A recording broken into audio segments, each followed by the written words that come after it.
I think that Karen represents Matt's best chance at real happiness. I think that she is, and I think if you know the comics, if you know the history of Daredevil, you know that she is his great love. She is the love of his life. What's fascinating about that relation, the triangle that happens, is that paradoxically, both Karen and Elektra enable Matt to be completely himself, but only completely one aspect of himself. So with Karen, she brings out in him everything that he believes he wants to be. He is able to live a life with her in his mind that is exactly the kind of man he wanted to be. His father wanted him to be. That he imagined himself to be when he was growing up. And that's someone who believes in the law and believes in justice, but operates from a place of kindness and generosity and compassion. But she doesn't know his greatest secret. She doesn't know this other half of him that is very real and very and a huge influence on his life. And until she does know that, how can they really ever be authentic people together? Elektra, on the other hand, she does know this side of him. So in many ways, he's able to be completely himself with Elektra, and he's able to be that side of him that he's a little ashamed of and hides from the rest of the world. The difference with her is that she encourages him to engage in a violence and a disrespect for the law and order and for other people and other people's property and that kind of thing that he doesn't believe in, even though she thinks he does. She draws out a darkness in him that is there, but not necessarily the whole story either. So that's where he's pulled in both directions. And I also think that that's very human. It was Chris Christopherson said in one of his songs once. I'm a walking contradiction. I'm a human paradox, and I feel like we all are in some ways. We simultaneously believe very different things about ourselves, and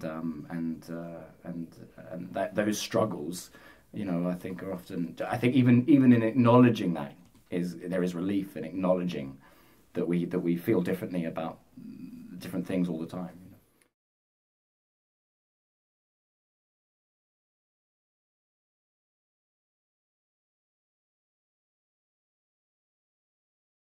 Yeah, I mean, I don't think he's making that choice from a moral standpoint. I think that's a representative of his abilities. I mean, he can't save the world or the universe. I mean, he's a street level hero.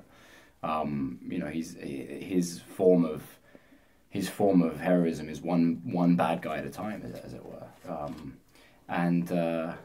I mean, maybe it's easy for me to say this because I'm on the show, but I kind of like that. I just think it's almost, I mean, it's like when you have a huge task ahead of yourself you've got this kind of like unmanageable amount of stuff to do, and the only way you're going to get it done is one fucking thing at a time. And when you start that, it just feels like what's the point? It's completely. It's like sometimes when you watch the news, we're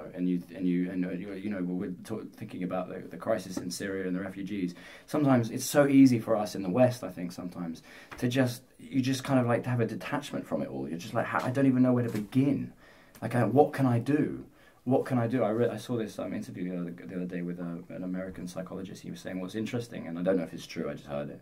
What's interesting about the difference between people that grow up in different countries is there are certain countries who you grow up and you're taught somehow, you believe that you're powerless, believe that you can't do anything. You're taught to believe that, and you approach every situation with that idea with this sense of what can I do. Whereas there are other nations who don't even ask that question. They just do something and then they say what they're doing. This is what's happening. This is what I'm doing about it. Whether it be I don't know, getting a bucket of water, or I don't know, whatever it could be, turning up at a shelter and doing a soup kitchen for half an hour a week or whatever it is. And that's, I guess, like Daredevil. He's able to see life that way. He's able to say, all I know is I got to put one foot in front of the other and do something, and that's where it all begins.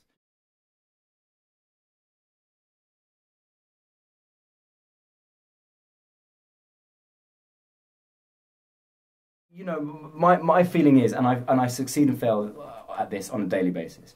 My feeling is at present, and it may be a very, very, it's also one of those things that for an actor to talk about is difficult because it can come off a certain way, and I'm very aware of that.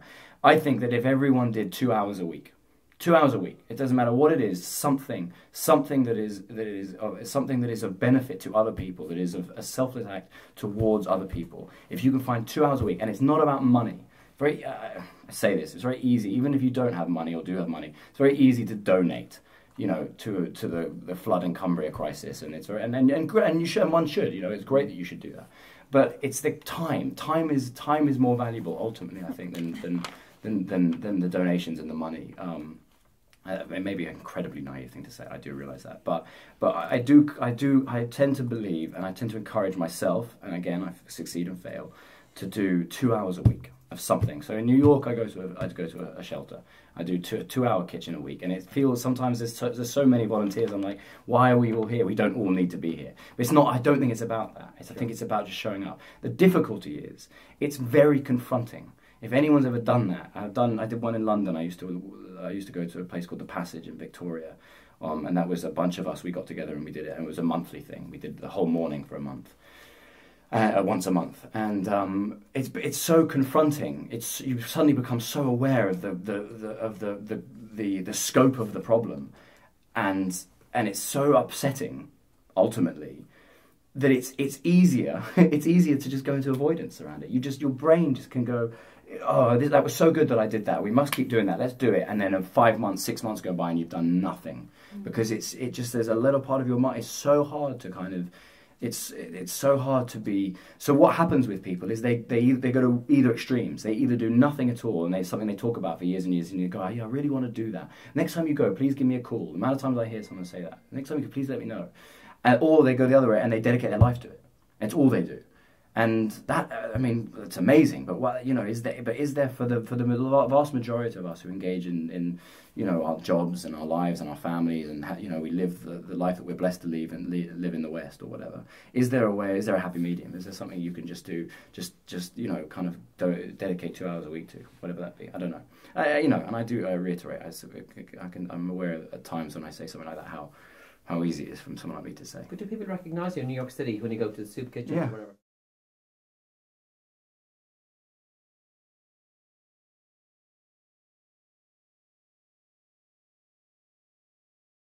They don't give a shit, especially the what we call the guests, yes, the guys that turn up. If they do recognise me, the vast majority of them don't. But the ones that do, they could give a shit. I mean, but in a nice way. They're like, oh, what's up, Daredevil? Other soup, please.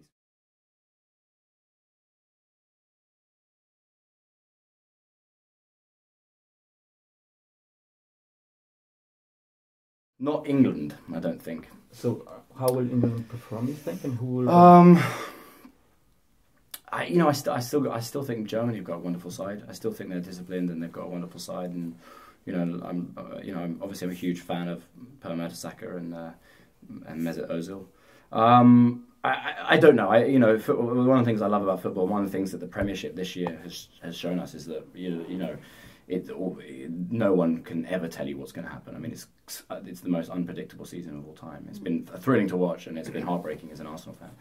But what I will say is that I would love to see, and I'm not sure this will happen. In fact, it definitely won't happen. I would love to see the England manager and the England management make a decision to gear all of their energies towards the next World Cup. And and what I'm saying is, drop certain players. Don't include Rudy. Don't include the older players who are coming to the end of their career who won't be available for the World Cup. I would get all of the young players in. I would play all the kids. I would get Dele Alli and Kane and all these guys who are kind of like right at the beginning of their career. Give them the full experience of a championship. Hope for the best. And then when we show up at the World Cup, maybe we've got that extra bit of experience and know-how that can give us the edge. That's what I would do.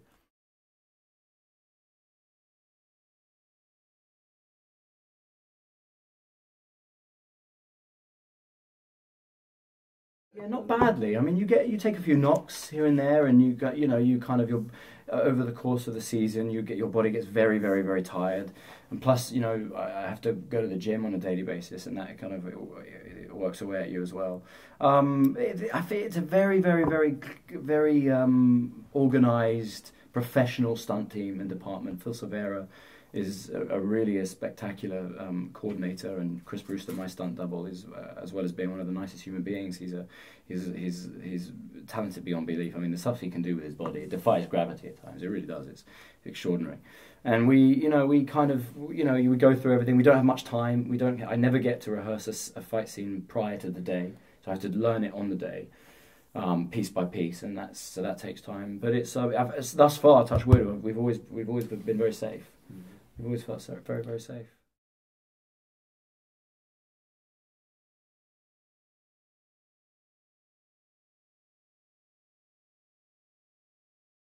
Yeah, I was just saying to John earlier on that, as the season wears on, you wake up in the morning and you have to, you have to just, when you first wake up, you just have to sit for 2 or 3 minutes, because you wake up constantly stiff. You know what I mean? You wake up and you just have to sit for a few minutes before you can kind of, and that's when the last few weeks I've started to kind of get out of bed freely again.